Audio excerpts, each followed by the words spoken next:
wabarakatuh. Perkenalkan, nama saya Farizal Zafi Maulana dari Kota 212 dengan NIM 221511049. Di sini saya akan presentasikan tentang proposal dari 21 sampai 23. Untuk latar belakangnya sendiri, untuk topik kendala yaitu WhatsApp chatbot menggunakan Retrieval Augmented Generation atau RAG. Pada era digital saat ini, kebutuhan masyarakat akan layanan informasi yang cepat dan akurat semakin meningkat, terutama dalam lingkungan yang dinamis seperti institusi pendidikan, bisnis maupun layanan publik. WhatsApp sebagai salah satu platform komunikasi yang paling banyak digunakan di dunia, sering menjadi media utama untuk berinteraksi.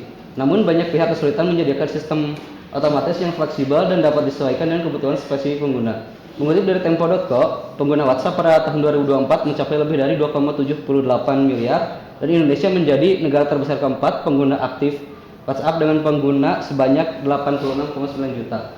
Kebanyakan chatbot saat ini bersifat statis, hanya menangani skenario yang telah dirancang sebelumnya dan kurang mampu mengakomodasi keragaman informasi yang dibutuhkan masyarakat.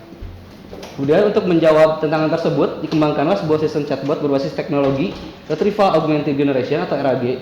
Sistem ini menawarkan fleksibilitas dengan memungkinkan pengguna menentukan sendiri konten yang relevan sesuai kebutuhan mereka. Selain itu, sistem dirancang untuk mendukung berbagai versi model RAG dan Large Language Model atau LLM, memberikan keleluasaan dalam memilih teknologi yang paling sesuai dengan kasus penggunaan tertentu. Dengan pendekatan ini, chatbot yang dihasilkan akan lebih fleksibel, dinamis, dan mampu beradaptasi dengan kebutuhan unik dari pengguna akhir. Dikutip dari widiawicara.com, dalam era digital yang semakin berkembang, bisnis di seluruh dunia mencari cara untuk meningkatkan efisiensi layanan pelanggan mereka. Salah satu solusi yang semakin populer adalah penggunaan chatbot. Chatbot adalah program komputer yang dirancang untuk meniru percakapan manusia, biasanya melalui platform pesan instan atau situs web perusahaan. Untuk manfaat dari chatbot sendiri, yang pertama ada respon cepat dan efisien, ketersediaan 24/7, kemudian penanganan pertanyaan umum, pengurangan beban kerja, dan efektivitas dalam praktik. Rumusan masalah yang pertama yaitu dengan meningkatkan kebutuhan akan layanan informasi yang cepat dan akurat di berbagai sektor, data yang dikelola oleh sistem chatbot akan semakin kompleks. Oleh karena itu, diperlukan pengelolaan yang efektif, cepat, dan akurat. Selain itu, proses pencarian dan pembangkitan jawaban berbasis teknologi Retrieval Augmented Generation atau RAG membutuhkan integrasi yang efisien antara retrieval dan generation untuk memastikan keakuratan dan relevansi jawaban. Kemudian rumusan masalah yang kedua yaitu dalam pengembangan chatbot berbasis RAG, pengelolaan berbagai versi model RAG dan LLM memerlukan pendekatan yang fleksibel agar dapat disesuaikan dengan kebutuhan pengguna. Diperlukan algoritma dan metode yang dinamis untuk memungkinkan pemilihan dan pengelolaan model secara adaptif sesuai dengan kasus penggunaan tertentu. Kemudian rumusan masalah yang ketiga, chatbot berbasis RAG juga mampu menghadapi perubahan atau penambahan konten secara dinamis tanpa mengganggu operasional sistem. Oleh karena itu, diperlukan proses integrasi konten yang efisien dan mekanisme penyesuaian yang mudah agar chatbot tetap relevan dan responsif terhadap kebutuhan unik pengguna. Kemudian untuk ruang lingkup, yang pertama, pengembangan berfokus pada pembuatan sistem chatbot menggunakan RAG tanpa isian konten apapun. Sistem chatbot hanya akan diintegrasikan dengan satu platform pesan instan yaitu WhatsApp. Pengembangan sistem akan mencakup integrasi dengan API WhatsApp Business untuk memungkinkan interaksi pengguna secara langsung. Untuk batasan, sistem hanya menerima input berupa teks, kemudian sistem hanya akan memberikan informasi berdasarkan data yang tersedia dan mungkin tidak dapat menjawab pertanyaan di luar cakupan tersebut. Dalam situasi di mana data yang diperlukan tidak tersedia secara langsung, chatbot mungkin mengalami keterlambatan dalam memberikan respons yang akurat. Untuk tinjauan pustaka, yang pertama ada pengembangan kecerdasan buatan WhatsApp chatbot untuk mahasiswa yang dirilis pada tahun 2022. Kemudian penerapan chatbot auto reply pada WhatsApp sebagai pusat informasi praktikum menggunakan artificial intelligence markup language yang dirilis pada tahun 2019. Kemudian implementasi Retrieval Augmented Generation untuk layanan informasi kampus dengan chatbot berbasis AI yang dirilis pada tahun 2024. Untuk nilai pustaka yang pertama yaitu membahas tentang bagaimana kecerdasan buatan diimplementasikan dalam platform komunikasi WhatsApp yang berguna untuk membantu dosen dan mahasiswa dalam berkomunikasi dan mencari informasi agar lebih efektif dan efisien. Saat ini praktik di sebagian besar adalah mahasiswa perlu berkonsultasi dengan dosen pusat atau mencari melalui situs web resmi untuk mendapatkan informasi yang berkaitan dengan pekerjaan. Namun proses memperoleh informasi yang dibutuhkan dapat memakan waktu beberapa lama, mulai dari menit hingga jam, dan terkadang tidak konsisten karena pertanyaan dijawab oleh yang berbeda anggota staf universitas.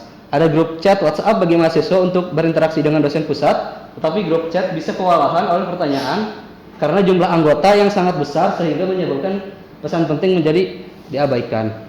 Komunikasi dalam bentuk pesan yang dipersonalisasi antara chatbot dan pengguna sehingga menyelesaikan masalah pesan luar biasa yang ditimbulkan oleh obrolan grup. Metodologi Kanban digunakan untuk mengembangkan sistem yang mempromosikan penggunaan papan Kanban untuk memvisualisasikan tahap pengembangan. Sebuah kuesioner dibagikan kepada dosen mahasiswa untuk menguji sistem dan mengumpulkan pendapat dan saran dari sasaran pengguna untuk menilai apakah sistem memenuhi tujuannya. Manfaat terbesar dari metodologi Kanban adalah kemampuan untuk terus meningkatkan pekerjaan. Ini dapat digunakan di lingkungan kerja apapun dan sangat bagus dalam situasi di mana pekerjaan tiba secara tidak terduga. Kemudian yang kedua, membahas tentang bagaimana kecerdasan buatan diimplementasikan dalam platform komunikasi WhatsApp yang berguna untuk membantu dosen dan mahasiswa dalam berkomunikasi dan mencari informasi agar lebih efektif dan efisien. Kayaknya salah. Lanjut saja. Yang ketiga, dalam karya ilmiah yang terakhir itu dibahas tentang teknologi yang semakin pesat dan persaingan perguruan tinggi semakin ketat, sehingga pelayanan akademik menjadi sangat penting. Dengan memanfaatkan teknologi yang sedang berkembang, chatbot menjadi solusi untuk masalah tersebut. Chatbot dikembangkan untuk membantu mahasiswa dalam mencari informasi tentang akademik maupun non-akademik dengan lebih mudah dan efisien, serta menjadi asisten digital bagi mahasiswa. Chatbot ini akan memanfaatkan metode Retrieval Augmented Generation yang menggabungkan pengambilan data eksternal dalam proses generatif dengan harapan dapat memberikan respons yang lebih akurat dan relevan. Selain itu, chatbot ini akan diintegrasikan ke dalam aplikasi Telegram, memungkinkan mahasiswa mengakses informasi dengan lebih mudah melalui platform yang sudah familiar. Untuk dasar teori, yang pertama ada Retrieval Augmented Generation, yaitu proses mengoptimalkan output dari LLM sehingga mereferensikan basis pengetahuan otoritatif di luar sumber data pelatihannya sebelum menghasilkan respons. LLM dilatih pada volume data yang besar dan menggunakan miliar parameter untuk menghasilkan output asli untuk tugas-tugas seperti menjawab pertanyaan, menerjemahkan bahasa, dan menyelesaikan kalimat. RAG memperluas kemampuan LLM yang sudah kuat ke domain tertentu atau basis pengetahuan internal organisasi. Semua tanpa perlu melatih kembali model. Ini adalah pendekatan hemat biaya untuk meningkatkan output LLM sehingga tetap relevan, akurat, dan berguna dalam berbagai konteks. Kemudian yang kedua ada Large Language Model atau LLM, yaitu model deep learning yang sangat besar yang dilatih sebelumnya pada sejumlah besar data. Transformator yang mendasari adalah rangkaian jaringan neural yang terdiri dari encoder dan decoder dengan kemampuan perhatian mandiri. Encoder dan decoder mengekstraksi makna dari urutan teks dan memahami hubungan antara kata dan frasa di dalamnya. LLM transformator mampu melakukan pelatihan tanpa pengawasan, meski penjelasan yang lebih tepat adalah transformator melakukan pembelajaran mandiri. Melalui proses inilah transformator belajar memahami tata bahasa, dan pengetahuan dasar. Kemudian ada NLP atau Natural Language Processing, yaitu teknologi machine learning yang memberi komputer kemampuan untuk menginterpretasikan, memanipulasi, dan memahami bahasa manusia. Banyak organisasi memiliki begitu banyak data suara dan teks dari berbagai saluran komunikasi seperti email, pesan teks, umpan berita, media sosial, video, audio, dan banyak lagi. Mereka menggunakan perangkat lunak NLP untuk memproses data ini secara otomatis, menganalisis maksud atau sentimen dalam pesan, dan merespons komunikasi manusia secara real time.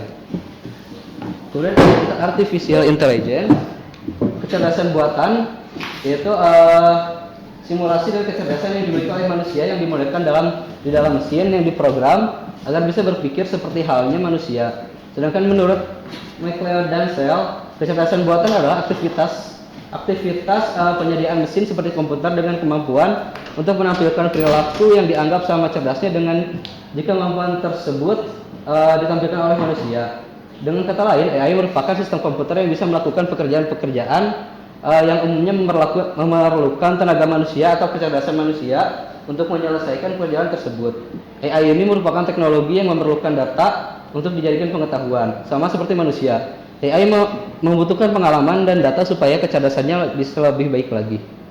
Kemudian yang terakhir itu ada machine learning, yaitu ilmu pengembangan algoritma dan model secara statistik yang digunakan sistem komputer untuk menjalankan tugas tanpa instruksi eksplisit, mengandalkan pola serta inferensi sebagai agensinya. Sistem komputer menggunakan algoritma machine learning untuk memproses data historis berjumlah besar dan mengidentifikasi pola data. Hal ini memungkinkannya untuk memprediksi hasil yang lebih akurat dari set data input yang diberikan. Untuk metodologi metodologi pengembangan yang dipakai adalah SDLC model waterfall. Karena metode ini menawarkan pendekatan sistematis dan urutan untuk pengembangan perangkat lunak yang dimulai dengan spesifikasi kebutuhan pelanggan, pengguna, dan berlanjut melalui perencanaan atau desain, pemodelan atau pengembangan, pengujian, dan implementasi, hingga dukungan berkelanjutan atau maintenance. Metode ini dipilih karena cocok untuk proyek kecil hingga menengah dengan tahapan yang jelas dan struktur, dokumentasi yang lengkap, kebutuhan yang stabil, pengujian yang sistematis, dan fokus pada hasil akhir. Yang pertama itu ada requirement analysis. Tahap ini berguna untuk melakukan analisis kebutuhan dan tujuan sistem chatbot dibuat. Desain pada tahap ini arsitektur sistem chatbot dirancang mencakup alur kerja sistem, struktur basis data, pemilihan model bahasa, dan aspek desain lainnya. Rancangan ini bertujuan memastikan sistem chatbot dapat beroperasi dengan lancar dan memenuhi kebutuhan pengguna. Pengembangan atau development, implementasi sistem dilakukan sesuai desain yang telah dibuat. Tahap ini melibatkan pembangunan model bahasa dan pengembangan sistem chatbot secara keseluruhan. Kemudian testing atau evaluation, tahap ini dilakukan untuk menguji sistem chatbot apakah sudah sesuai dengan fungsinya atau tidak. Maintenance, sistem yang sudah selesai dijalankan serta dilakukan pemeliharaan. Pemeliharaan berupa memperbaiki kesalahan yang tidak ditemukan pada langkah sebelumnya. Sekian presentasi dari saya. Lanjut ke sesi tanya jawab. Kamu TA-nya tentang apa? Machine learning, Pak. Kok gede sekali? Machine learning-nya diterapkan untuk apa coba? Untuk machine learning yang itu diterapkan untuk apa? Membuat sistem chatbot WhatsApp. Chatbot kamu tentang apa?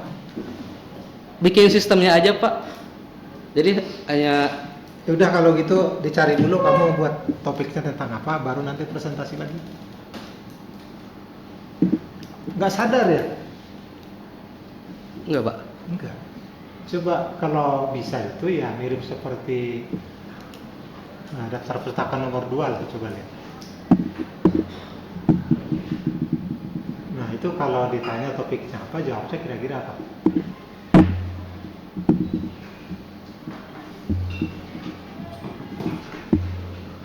Mundur.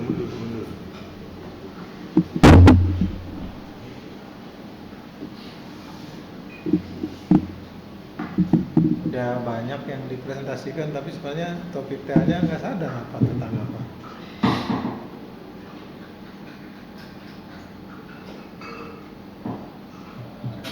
Bukan di tinjauan pustaka karya ilmu sejenis yang kedua. Nah, itunya paragrafnya, penjelasannya. Nah, coba. Nah kalau ini kan kalau ditanya tentang apa ini misalkan ini TA-nya gitu ya, pengembangan kecerdasan buatan chatbot untuk mahasiswa, kan udah jelas itu. Kalau dibaca penjelasannya tadi bukan ini yang ada praktikumnya itu loh. Ini. Jadi intinya atau gini deh, kalau saya tanya salah satu ciri khas dari yang menggunakan RAG itu apa? Iya, Pak. menggunakan yang melibatkan RAG, ciri khasnya apa?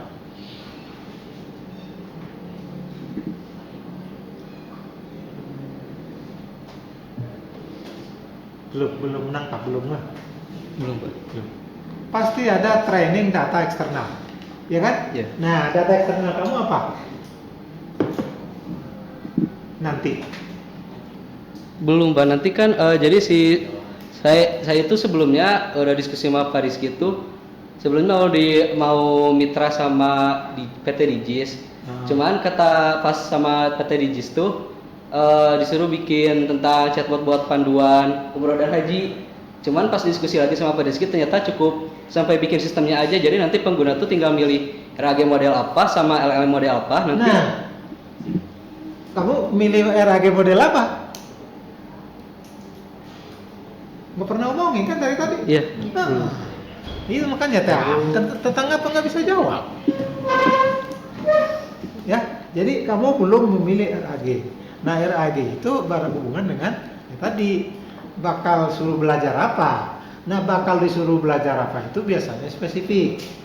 Contoh ya, tahun lalu kan ada yang saya uji itu Ya, Pak. melibatkan RAG. Itu fokus dengan chatbot rumah sakit. Nah, LLM-nya adalah secara umum. Jadi, nah pas yang nanti yang dikasih di post apa pengetahuan barunya itu adalah kalau sakit gigi ke klinik apa? Oh di kami ada klinik ini. Dokter yang melayani siapa? Sini tahu perlu ininya, perlu schedule-nya enggak? Oh iya, kapan aja dia praktek kasih tahu. Kalau estimasi biaya kira-kira berapa, gitu kan? Dia nggak ngelantur jawab. Kalau nggak tahu nanti dia dijawab tarik dokter gigi secara umum. Padahal di rumah sakit apa gitulah ya di daerah Tangerang sana dengan di sini beda. Kemarin saya kebetulan baru ke dokter gigi kemarin 10.000 saya murah, gitu kan? Di tempat lain gratis, ya gitu bisa. Nah jadi kan harus diajari, ya. Oke, jadi kalau saya ngeliatnya gini, kalau melihat dari apa yang istilahnya area yang kamu pilih, pasti banyak lah yang bisa jadi TA dan banyak masalah, ya. Beda dengan yang tadi misalkan ini nggak tahu mau bikin apa gitu ya, yang apa tadi, yang tracer tadi itu masih, wah itu masih sangat bingung gitu, ya. Jadi bahkan saya nggak bisa jawab, nggak bisa nanya, iya. Saking nggak jelas yang mau saya tanya apa. Kalau ini udah jelas yang saya tanya apa, yang jadi TA-nya apa, artinya fokusnya di mana gitu kan. Ya. Nah terus satu lagi yang juga di sini penting ya, jangan terjebak jadi kamu nggak ngerjain apa-apa, cuman ya setting sana setting sini, kumpulin sana kumpulin sini, satukan jadi. Memang produknya jadi, tapi kamu nggak ada kerjaan kecuali nyatu-nyatuin. Nah, jadi kalau dari saya mungkin yang perlu diperhatikan adalah bagaimana memenuhi kualifikasi KKNI level 5. Kamu bisa menunjukkan kamu mengimplementasikan teori apa dan bagaimana cara menerapkannya dan bagian mana yang kamu selesaikan dengan teori itu. Gitu ya. Jadi seperti tadi misalkan yang lab banyak itu tadinya kan mereka WA katanya gitu ya. Iya. Tapi jadi kehilangan informasi penting gara-gara mana gitu ya. Nah, sehingga percakapan itu kalau dilayani oleh suatu cara lain jadi tahu, jadi bisa ditanya, oh ini dia nanya yang ini udah ada, dia bisa di prompting lagi ke sana gitu kan ya. Gitu. Jadi itu diselesaikan menggunakan cara apa gitu. Jadi ada masalah yang diselesaikan. Nah, kamu juga harus menunjukkan seperti itu. Ada masalah yang diselesaikan sehingga memenuhi kualifikasi KKNI level 5. Jadi bukan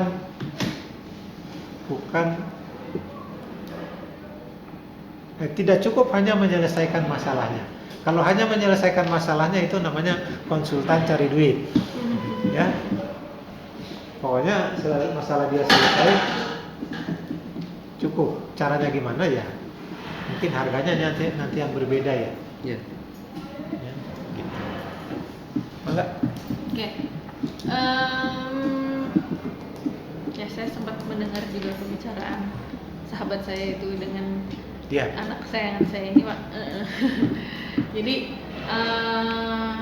ya karena sendiri sih, jadi skopnya memang tidak dibesarkan, diperkecil, tapi mungkin nanti bisa ngobrol lagi aja dengan Pak Rizky ya. Kalau saya melihatnya ada peluang ketika ini tidak langsung menyelesaikan problem kehidupan selain problem IT gitu ya Pak ya. Mungkin ini bisa diselesaikan problem IT-nya. Misalnya gini, Pak Rizal kan tidak hanya membuat nempelin si RAG ini untuk di WhatsApp doang, kan nggak gitu doang gitu. Sebenarnya nggak gitu doang, karena itu pun bukan hal yang mudah gitu ya. Tapi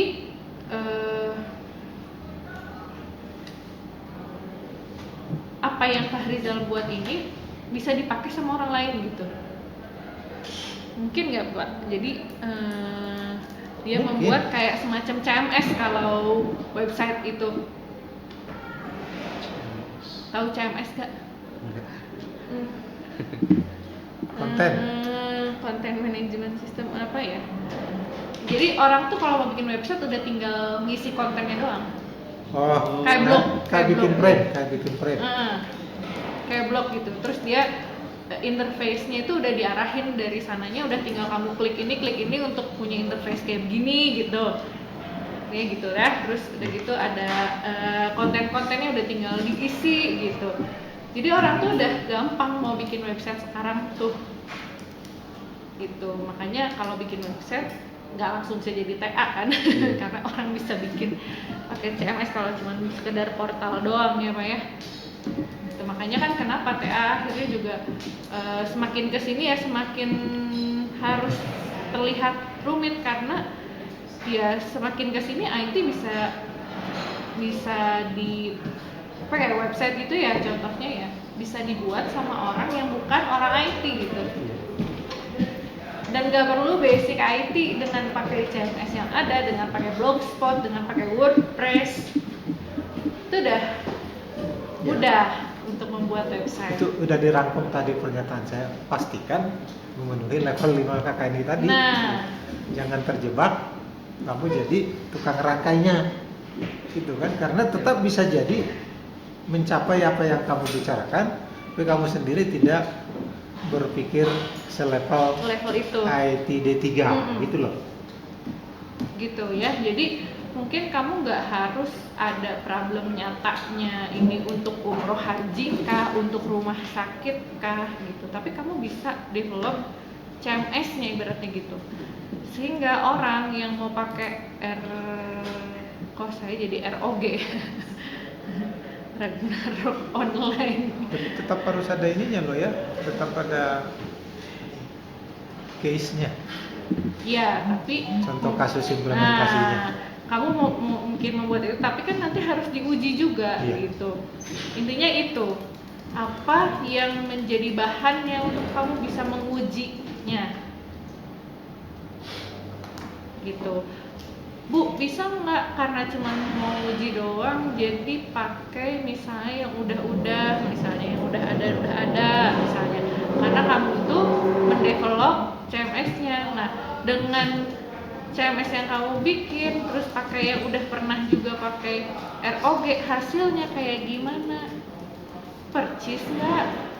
Atau kurang bagus nggak? Atau lebih bagus? Malah gitu. Jadi teruji gitu si CMS kamu tuh berjalan. Itu kalau memang arahannya untuk membuat semacam CMS itu. Tapi kalau enggak, kalau ternyata nanti dengan ngobrol Pak Rizky daripada bikin yang kayak gitu, udah aja mendingan cari case-nya aja, kita pakai case tertentu ya nggak masalah. Tapi case-nya mungkin nggak perlu case yang besar. Misalnya case sederhana, tukang nasi goreng misalnya, atau jangan nasi goreng lah, nasi uduk aja. Fahrizal kalau beli nasi uduk di tukang nasi uduk ya, bukan di Bu Oneng ya. Kan kalau di Bu Oneng mah udah dibungkusin. Iya. Di tukang nasi uduk Fahrizal suka minta apa enggak? Nasi uduk. Suka minta jangan pakai bawang sih. Tuh kan, itu Fahrizal. Orang lain banyak yang mintanya lebih macam-macam. Contohnya ibu saya, beli bakso misalnya. Saya mau bakso nggak pakai mie kuning, tapi sayurnya minta dibanyakin ya. Requestnya kalau emak-emak tuh macam-macam biasanya. Jangan kan ibu saya aja kayak gitu. Gitu dan, ya. dan mungkin nggak konsisten. Dan mungkin nggak konsisten. Untuk sekarang gini, lagi pengen gini, besok bisa beda. beda lagi gitu. Nah, itu kasus sederhana di tempat makan yang dia jualannya nggak banyak. Dia kalau biasanya tukang nasi uduk nasi goreng kan nasi uduk nasi kuning kan paling jualannya nasi uduk nasi kuning gorengan gitu ya Pak ya, paling sederhana itu. Atau bahkan dia sama sekali nggak ngejual dua nasi, hanya nasi kuning aja atau nasi uduk aja. Misalnya kamu bikin chatbotnya untuk UMKM yang jualannya nggak sebanyak itu tapi orang bisa request macam-macam misalnya gitu. Nah kan sederhana, tidak banyak aktornya tapi banyak peluang pembelajarannya supaya sistemnya belajar gitu kan. Oh ternyata orang tuh kalau nggak suka pedes, selain nggak mau pakai sambal, dia nggak mau juga pakai kentang Mustofa misalnya, karena si kentang Mustofanya ini agak pedes gitu. Tapi ada juga orang yang nggak mau pakai sambal tapi masih mau kentang Mustofa, artinya level pedesnya berbeda. Nah kalau kita sebagai orang kan bingung juga ya nginget-ngingetnya gimana ya, ini siapa ya yang biasanya pakai enggak. Tapi kan kalau sistem dia bisa mempelajari itu gitu. Dia bisa menyimpan sesuatu yang mungkin kita lupa sebagai penjual. Nah mungkin kasusnya yang sederhana-sederhana kayak gitu aja, tapi intinya bisa menguji sistem yang kamu buat gitu. Ya kalau misalnya mau menguji dalam tanda kutip tadi CMS-nya semacam ininya ya pakai dari yang sudah ada. Tapi kalau misalnya mau pakai case khusus, silahkan cari case-case yang tidak sekompleks kayak tadi rumah sakit kan kompleks banget itu ya, kompleks banget itu. Hanya helpdesk ya. Oh hanya helpdesk. Jadi Nanya. ceritanya rumah sakit itu kalau operatornya itu kan apa ya, ada hanya keluhan sampai apa? jam 2. Nah, kalau dengan adanya chatbot itu jadi 24 jam. Anda bisa bayangkan orang biasa googling itu kan jadi bersifat umum.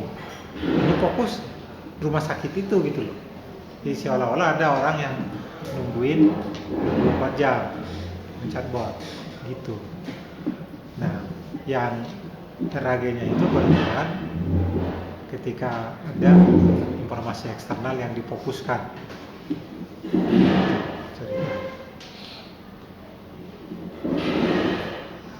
Ya itu aja kan, nanti ngobrolin aja lagi dengan Pak Rizky. Tapi tetap ya harus ada data yang intinya harus ada data yang harus bisa Pak Rizal masukkan setidaknya untuk menguji ya. Itu paling untuk Pak Rizal. Tapi ini udah lumayan sih, kamu mungkin tinggal apa ya, fokus masalah konkret. Fokus ke masalah konkretnya. Kalau ininya sih RAG-nya kayaknya udah ini ya, dia udah cukup gitu, tinggal masalah konkretnya apa. mau jadi case. Tapi tadi waktu itu LLM, kenapa tiba-tiba jadi bicara transformer? Transformasi Pak. Transformer, coba lihat. Auto korek kayak itu. Nah itu, nah itu. Transformasi. Iya, transformator. Transformator. Kenapa tiba-tiba transformator?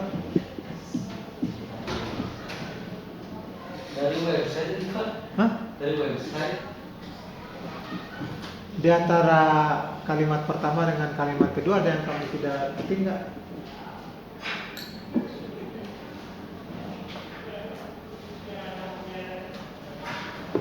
Ini mau cerita apa?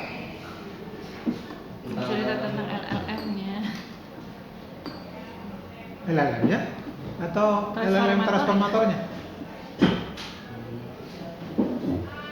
Yang kira-kira dipakai di RAG itu LLM-nya atau transformator LM-nya?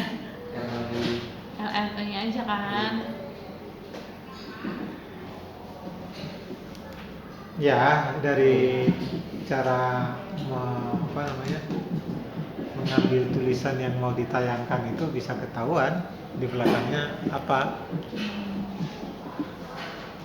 Ya, jadi ini bukan menjadi satu paragraf. Ini mungkin mau bikin poin-poin yang mau dibicarakan. Jadi poin 1 dengan poin 2 itu yang menyambungkan kamu sebagai pembicara. Di sana ya dia hanya poin, ya namanya juga PPT gitu kan ya. Nah itu salah satu yang mungkin hampir semua nggak memperhatikan bahwa maknanya berbeda. Di sini ada kalimat-kalimat yang satu sama lain nggak nyambung, dibuat satu paragraf dibanding dibuat pakai poin. Gitu. Ya. Yang dibutuhkan aja yang dibahas, jangan ini dari web ya kelihatan banget kamu cuma copy paste doang, bukan sesuai kebutuhan ya. Oke, gitu aja dari saya. Apa Jonas? Terima kasih kepada Bapak dosen yang telah kepada Ibu dosen yang telah memberikan masukan dan saran. Saya tutup presentasi hari ini. Wassalamualaikum warahmatullahi wabarakatuh. Stop record dulu, stop record.